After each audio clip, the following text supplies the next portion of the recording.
రాష్ట్రం విధ్వంసం నుండి వికాసం వైపుకు పరుగులు తీస్తోంది. రాష్ట్ర రెవెన్యూ శాఖ మంత్రి అనగానే Satyaprasad, party program coordinator Shankar Reddy పరిచయ వేదికపై మంత్రి ఆసక్తికర వ్యాఖ్యలు. గత 5 సంవత్సరాల వైసీపీ పాలనలో రాష్ట్రం 40 సంవత్సరాలు వెనక్కి వెళ్లిందని, ప్రస్తుతం తెలుగుదేశం కూటమి ప్రభుత్వం ఆధ్వర్యంలో సుపరిపాలన వైపు అడుగులు వేస్తుందని, అందుకే ఒక సంవత్సర సుపరిపాలనలో తొలి అడుగు కార్యక్రమాన్ని ప్రజలకు వివరిస్తూ రాష్ట్ర వ్యాప్తంగా అన్ని నియోజకవర్గాల్లో కార్యక్రమాన్ని చేపడుతున్నామని, కూటమి ప్రభుత్వ లక్ష్యం సంకల్పం అభివృద్ధి సంక్షేమాలతో సుపరిపాలన అందించడమేనని, అనంతరం గౌరవ ముఖ్యమంత్రి చంద్రబాబు నాయుడు గారు సత్యవేడు నియోజకవర్గ ప్రత్యేక పరిస్థితుల్ని దృష్టిలో పెట్టుకుని పార్టీ బలోపేతానికి కార్యకర్తలకు భరోసా ఇవ్వడం కోసం శంకర్ రెడ్డిని సత్యవేడు నియోజకవర్గ పార్టీ ప్రోగ్రాం కోఆర్డినేటర్ గా నియమించడం జరిగిందని, రాష్ట్ర అధికార నాయకత్వం ఆదేశాలను ప్రతి కార్యకర్త దృష్టిలో పెట్టుకుని పార్టీని నియోజకవర్గంలో పటిష్టంగా బలపరచాలని కోరారు.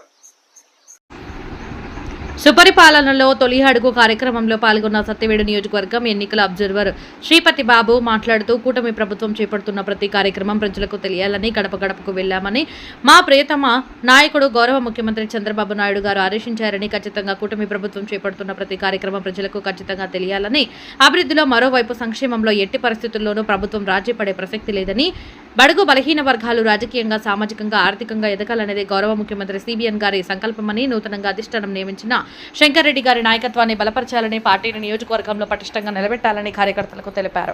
ఈ సందర్భంగా party program coordinator Shankar Reddy మాట్లాడుతూ, రాష్ట్రం గత ప్రభుత్వ హయాంలో ఆర్థిక ఊబిలో కూరుకుపోయిందని, ఆ లోటును తీరుస్తూ ప్రజలకు సుపరిపాలన అందిస్తున్న కూటమి ప్రభుత్వం ఓవైపు సంక్షేమం మరోవైపు అభివృద్ధిలో ప్రభుత్వం చేస్తున్న ప్రతి కార్యక్రమం ప్రజలకు తెలియాలని, గడప గడపకు వివరించాలని గౌరవ ముఖ్యమంత్రి చంద్రబాబు నాయుడు గారు ఆదేశించారని, నియోజకవర్గంలో తెలుగుదేశం పార్టీ నాయకులతో కార్యకర్తలతో గడప గడపకు వెళ్లి కూటమి ప్రభుత్వం లక్ష్యం సంకల్పం వివరిస్తామని, సత్యవేడు నియోజకవర్గంలో ఉన్న ప్రత్యేక పరిస్థితులను దృష్టిలో పెట్టుకుని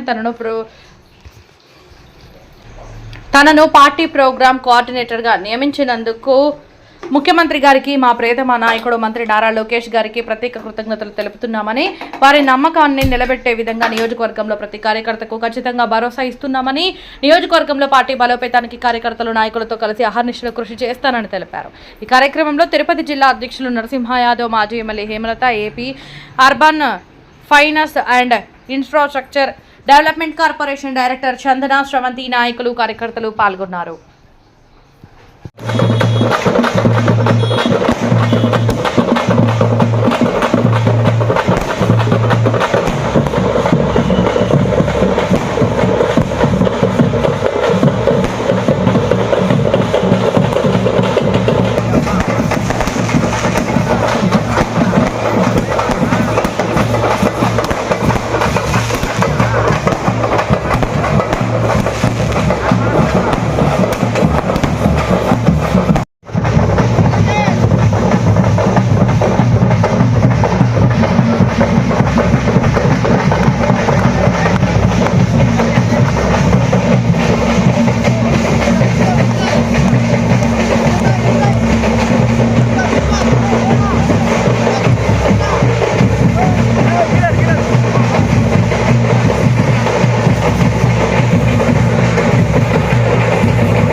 తెలుగుదేశం పార్టీ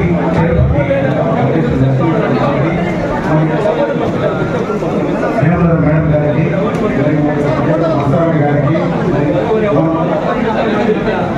నా యొక్క హృదయపూర్వక నమస్కారాలు. మరియు వేదిక ఉన్న తెలుగుదేశం పార్టీ కుటుంబ సభ్యులకు మరియు ప్రెస్ మీడియాకు అందరికీ నా యొక్క హృదయపూర్వక నమస్కారాలు. మీరందరి యొక్క సహాయ సహాయాలతో గ్రూపులు లేకుండా అందరూ ఒకే ఫ్యామిలీ లాగా ముందుకు నడవాలని మన యొక్క సచివాలయ నియోజకవర్గంలో డెవలప్మెంట్కి అందరూ కలిసికట్టుగా మన యొక్క ముఖ్యమంత్రి నారా చంద్రబాబు నాయుడు గారు మరియు మన యొక్క నారా లోకేష్ గారి సహాయ సహకారంతో ముందుకు తీసుకెళ్తారని మీ అందరి తరఫున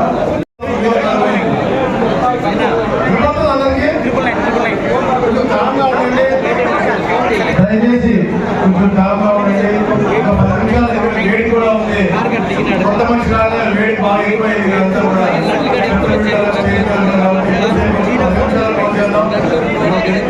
మంచి వ్యక్తి ఆయన చేయబోయే కార్యక్రమాన్ని జరుపుకుంటున్నాం కాబట్టి 10 నిమిషాలు చేస్తే మనం వెళ్దాం. అందరికీ నమస్కారం. ముఖ్యంగా సభాధ్యక్షులు గౌరవనీయులు నరసింహరావు గారికి, పెద్దలు ఈరోజు పెళ్లి కొడుకు మా శంకరెడ్డి గారికి, అలాగే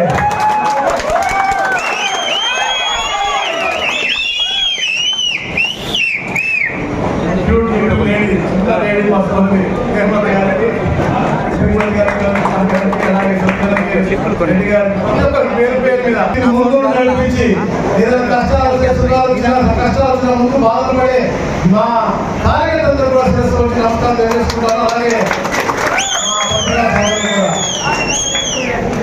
మిత్రులారా, ఈరోజు ఈ యొక్క సమావేశం అనేది సత్యవీడు భవిష్యత్తుకి ఒక నాంది పలకడానికి,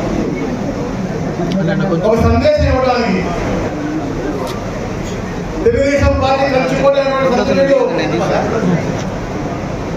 ఈరోజు కొంచెం ఇబ్బందులు పడతా ఉంది పార్టీ పరంగా. ఎందుకంటే ఇన్ఛార్జ్ మంత్రి అయిన తర్వాత ఈ రాష్ట్రంలో నేను 2 జిల్లాలకు ఇన్ఛార్జ్ మంత్రి, 2 జిల్లాల్లో ఎన్నిక నియోజకవర్గాలు ఉన్నాయి. అన్నిటికంటే కూడా అన్నిటి కలిపేందుకు కూడా ఎక్కువ సత్యవీడులో ఇబ్బందులు వస్తూ ఉంటారు. సో సత్యవీడులో అలాంటి ఇబ్బందులు రాకూడదు. ఫస్ట్ అంటే అఖండ చిత్తూరు జిల్లా ఉన్నప్పుడు అపోజిషన్ లో అత్యధికంగా పంచాయతీలు గెలిచినటువంటి ప్రాంతం ఇది. అంటే తెలుగుదేశం అంత గట్టిగా ఉన్నటువంటి ప్రాంతం. అలాంటి ప్రాంతాల్లో పార్టీకి ఇబ్బంది జరుగుతూ ఉందని చెప్పేసి బాధగా ఉన్నటువంటి పరిస్థితి. నందమూరి తారక రామారావు గారి ఇలాంటి ప్రాంతాల్లో బరువు కలిగిన వర్గాలందరూ కూడా ముందుకెళ్ళాలి, రాజ్యాంగం వైపు వెళ్ళాలని చెప్పేసి పార్టీ పెట్టారు. వారి యొక్క ప్రతి ఒక్క ఆశయం కూడా చంద్రబాబు నాయుడు గారు ఈరోజు ఆచరణ చేస్తా ఉన్నారు. మనం పాలకులు ఎంతో మంది చూసాం. అందరూ కూడా ఒక పాలకుడు చేసే మంచి పని ముందుకు తీసుకెళ్లారు. 2004 చంద్రబాబు నాయుడు గారు 2 సార్లు ముఖ్యమంత్రి చేశారు. వారు విజన్ 2020 అని చెప్పి వారు వేసిన పునాది ఎప్పుడు ఆపలేదు. రాజశేఖర్ రెడ్డి కూడా ఆపలేదు. రాజశేఖర్ రెడ్డి కూడా కార్యక్రమం ముందు తీసుకెళ్లాడు. అందుకే రాజశేఖర్ చెడ్డ పేరు రాలేదు. అంటే చంద్రబాబు నాయుడు పనిచేస్తా స్థిరపడ్డారంటే అది చంద్రబాబు వేసిన 2019 మనం చూసాం. ఒక అబద్ధపు నాయకుడు అబద్ధాలు చెప్పి చెప్పి చెప్పి ప్రజల్ని మాయలో పెట్టి ప్రభుత్వం ఏర్పాటు చేశాడు.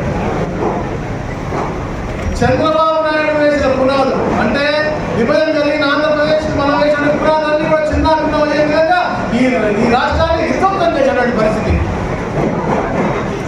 మోడీ గారు ఆశిస్సుతో ఎంతో ఎత్తున ప్రణాళిక వేసుకెళ్తా ఉన్నారు. అంత ఈజీ కార్యక్రమం కాదు అనుకుంటున్నారా? ఎందుకంటే విధ్వంసం అంటే మామూలు విధ్వంసం కాదు.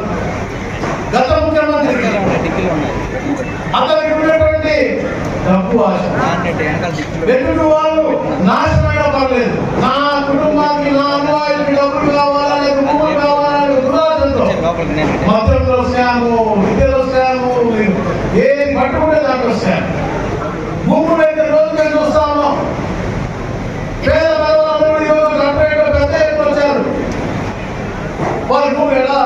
అజ్ఞాతగ్రాంతం చేశారు, లేకపోతే భయపెట్టి తప్పు ధర కొనుక్కున్నారు. గత సంవత్సరం నుంచి ఈ విధ్వంసాన్ని తలెత్తుకుంటుంది అని చెప్పి లక్షల్లో చంద్రబాబు నాయుడు గారు ఈ రాష్ట్రానికి ముందుకు వెళ్తా ఉన్నారు. మీరందరూ కూడా చాలా కష్టపడే ఎలక్షన్లో ప్రతి ఇంటింటికి నేను చెప్పారు, మేము ఇది చేస్తాం అది చేస్తామని. చేసి చెప్పిన ప్రతి మాట చేస్తున్నామని గర్వంగా చెప్పుకునే రోజు ఈరోజు వచ్చింది. సూపర్ చెప్పిన ప్రతి పని కూడా ల్యాండ్కి ఉందామని చెప్తామా, ఇంట్లో ఎంతమంది ఉంటే అంతమందికి ఇచ్చాము. పరిస్థితి ఆర్థిక పరిస్థితులు బాగా లేకపోయినా కూడా చంద్రబాబు